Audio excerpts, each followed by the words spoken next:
Hello YouTube, welcome to the 80s. Yes, I have finally made it past the 190s and into the 80s. So last week I talked to you, I was 190.1 and today I am 189.1. So brand new decade, and I was a teen in the 80s and I listened to a lot of hair metal bands, but I also listened to things such as, Debbie Gibson, New Kids on the Block, Billy Idol was one of my faves. I had a Bon Jovi song that I downloaded, It's My Life, because I thought that was a really good one. But damn it, I can't find it on my iPod today. So White Wedding it was. I hope you all recognized it and enjoyed the trip back to the 80s. So let's go to the stats. I did kind of give you a little lead in there, but let's talk about them anyways. I am 5'6", and when I started my journey, I was 218, and on surgery day I was 210. Last week I was 190.1. Today I am 189.1. Actually, I've been 189.1 for 3 days. I noticed my weight kind of sticks at this level for 1 day, 2 day, 3 days, and then drops again. And so my total loss is 28.9 pounds, which means I have 41.1 pounds to go before I hit my before I call my target. And so so just to talk about daily weighing, I know there is a lot of controversy about weighing daily. I am by trade a statistician, so I am a quality manager and I work with statistics all day. I love graphs, I like putting things in charts and stuff, and so for me, weighing in daily is more really about just collecting data points. I like the way the data points look. The actual daily weight, sometimes I don't even notice. I have a Fitbit scale, so the Aria Fitbit scale, and so it tracks everything, dumps it to me online. So there are mornings where I get on the scale, I don't even look at the number, because I know it tracks, it's tracked for me, and then later on I kind of take a look at it and go, ooh, look at the pretty lines all the way going down. And I've noticed that recently, when I look at my stats, that I've gone from 40% fat to 38 point something, which is like, wow, that's pretty awesome. So cool beans. I'm really excited about that. I do have a goal set, or a goal listed as 50% of my weight gone. Right now I'm at 40. So it's another, like, 6 pounds by August 9th, which is my surgiversary. Well, you know what, that ain't happening. I'm averaging about a pound a week or so, and I'm okay with that. So it's cool. I put that number out there because I'd lost 25% in the first month, and I thought, 50%, another 25% in 2 months might be doable, but it's not, and that's just fine with me. Yes, so last week I talked about my habitat build, and that's probably where my first non-scale victory comes from. I had worn my build shirt and was out working in the morning, and then we had a big celebration in the afternoon. So at one point I decided, okay, it's time to change, and I grabbed my really cute dress that I love right now, and I threw that on, cleaned myself up just a little bit in the bathroom, as much as you can, and threw on some high heels and went out. And then people didn't recognize me. I was wearing my sunglasses, so that, to be fair, that could be part of it.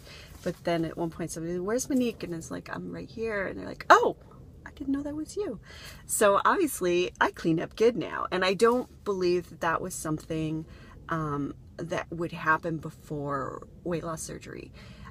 Yes, I would make an effort to look pretty and such, but I always got the sense that it wasn't enough, or it wasn't up to what the skinny girls could do. So it was really cool to be able to feel that. And then, another non-scale victory. So my daughter, Sarah, hi Sarah, came line dancing with me. And so it turns out while we were chatting, she watches my videos. So she's one of those lurkers that doesn't subscribe, and that's okay. But not only does she watch my videos, but she actually shares them with her friends. So she works at a salon Monzer in Oakville. So if you need a haircut, head on down there, ask for Sarah. She's awesome. And so, yes, so she was telling me that not only does she watch my videos, but she actually shows them to her work friends. So that was pretty cool. I felt really proud about that. And so, so that's kind of nice. And we went line dancing on Saturday, and I was wearing a tank top, and it was tucked in. And Sarah commented, "Mom, you never wear tank tops." And I'm like, well, I do now. So that was kind of nice to be able to say, hey, I wear tank tops now, and that was really cool. I guess on the clothes, see if I can show you this little top, and I'm wearing a little white tank top underneath because, well, it's not work appropriate otherwise, but I would probably wear this dancing. This didn't fit earlier in the year, so yay, I can wear that now. And and yoga. I used not to be able to wrap my arms together, so now I can, and that's kind of cool. And I think that's partially, I wouldn't attribute it to extra flexibility, because frankly, since surgery, I've let yoga slide a little bit. Some of it discomfort, some of it my port kind of sticks up. And it flips up on a regular basis just for no particular reason. So sometimes when I lay down in bed, it flips up. Sometimes when, I'm doing other stuff, I've noticed that it kind of pops. And I do know my port is flipped already, but that it's still accessible. So it does that in yoga. Sometimes it's uncomfortable. Sometimes I don't feel it at all. And so I haven't been doing yoga as much as I can. And it's summer break. We'll get back to teacher training in the fall. So we'll just have to deal with it as it comes. And I used to not be able to wrap my arms together like that, but now I can. So I think it's not a flexibility. It's a function of just having a little more space. And then here, Sarah, cover your ears. You don't want to hear this. I've noticed to use a Brad expression in the boudoir. I am definitely feeling more confident, just more likely, so let's go see the percentage of activity, of daily activity has increased. So there is more likeliness, there's a higher likelihood that my boyfriend is a happy guy. So anyways, okay, Sarah, you can listen again. Yeah, that was quite long about my NSVs, but it was kind of fun. What I did want to talk about today was about relationships, and how when we grow or we change, sometimes relationships they grow and change with us, and sometimes they don't. And I think and this is just my opinion, that that relationships are really sort of a transactional exchange. Like, we're giving something and we're getting something back. And some of those things are like an iceberg. They're above the water. They're things that we're willing to admit that we get out of a relationship. So companionship, friendship, common interests, supporting your point of view. And those things change as you change. So when I started line dancing a few years ago, I made some line dancing friends. I probably wouldn't have met them otherwise. We may not have any other things in common, but we go line dancing together and we have a good time. When I started running last year, I met some running friends, and again, so on and so forth. So as I build more interests, I get different friends. And as I let go of interests, some of my friends, some of those friends don't persist. So for 3 or 4 months, actually more like 6 months, I didn't line dance. I didn't talk to my line dancing friends very much at all. A few of them, but not all of them on a consistent basis. And I think you also get to kinship from things like fellowship from, say, a church or a religious group or a political group or something along those lines. And those are definitely things that we're willing to admit that that we do, or that we get out of friendships and relationships. But then there's things that are below the line, below that iceberg line. Maybe the way you feel when you're around that person.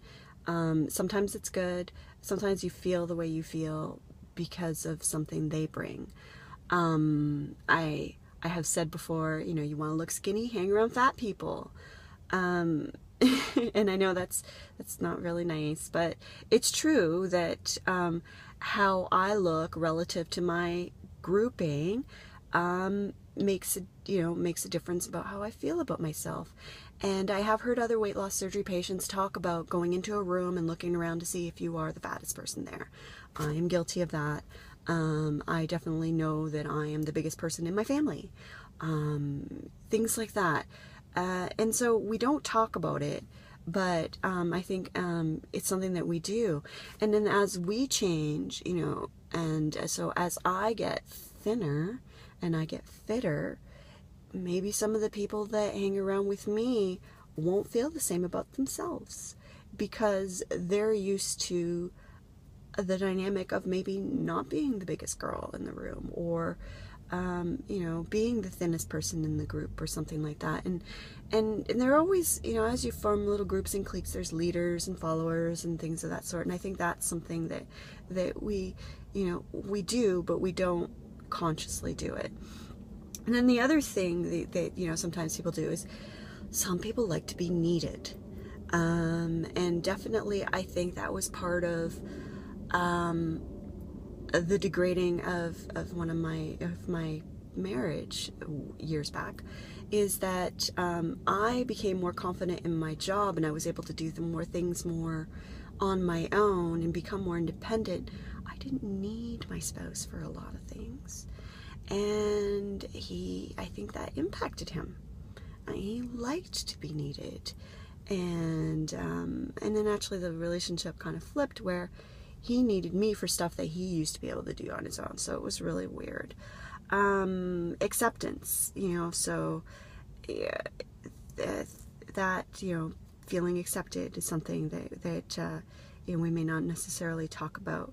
And I watched Fat King Phil's video earlier this week, and it was interesting that he would talk about relationships and friendships, because that was something that I had on my bailiwick for a while. I think maybe it's because relationships and friendships are changing in the community, and there are and that just it kind of incites people to think.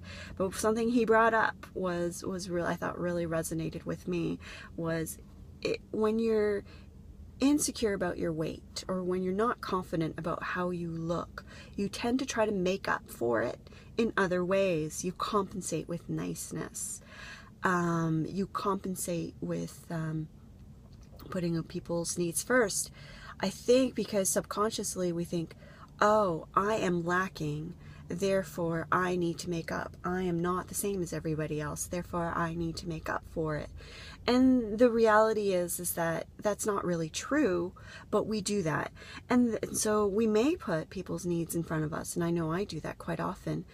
And there are some folks who are with us just because we put their needs first. And there are folks who take advantage of that. And so when you grow in your confidence and you stop letting others take advantage, sometimes you will lose friendships there. And then the third one is something that I've noticed that I've had to do in the past, and that is when you start to realize that that friendship is toxic, or that friendship just takes you down a path that you really can't be at anymore. As I worked through some depression stuff years ago, I noticed that there were some of my friends who were very much in the same place I was. And as I was moving out of that place and into a more healthy mindset, they didn't come along with me. And at some point, it became really draining. And it was inhibiting my recovery from my depression, and I had to let those people go. And sometimes you can let them go because they're friends or they're extended family, and sometimes you have to keep those people in your life because they are your family. And you have to see them. So then it's just a matter of maybe limiting how you see them, not seeing them as often. But it's, letting go of friendships is part of your growth and part of your recovery from your weight loss or your weight, your obesity disease. And obesity and yes, obesity is a disease, but what I mean is that usually obesity is an indicator of something bigger. Right? So we may snack a lot or, you overeat, but the reasons why you overeat or the reasons why I overeat are generally things that I need, that I'm addressing now. And as I work through and find better ways to cope, those people who cope with eating, I'm not going to be with them anymore because it's just not how I want to live my life. So, that's what I have to say about that. And I'm sure that there'll be some people who agree, some people who disagree, and that's okay, right? That's part of how we, that's part of how we learn, we grow. So hopefully you got something out of that. And I'm going to wish you all a very, very happy weekend. In Canada, it is a long weekend, so I get to use my neighbor's little boy, he's 4. He's like 3. I get 3 days off, which is fantastic. One of them is supposed to rain, but that's okay. But I'm planning to do something warm and sunny, maybe put on a bathing suit. Ooh, exciting. NSV for next week in planning. So yes, so I'm going to wrap up and tell you and say, as I usually do, you want to be kind to yourself as you are to others. Take care, YouTube. Have a great day.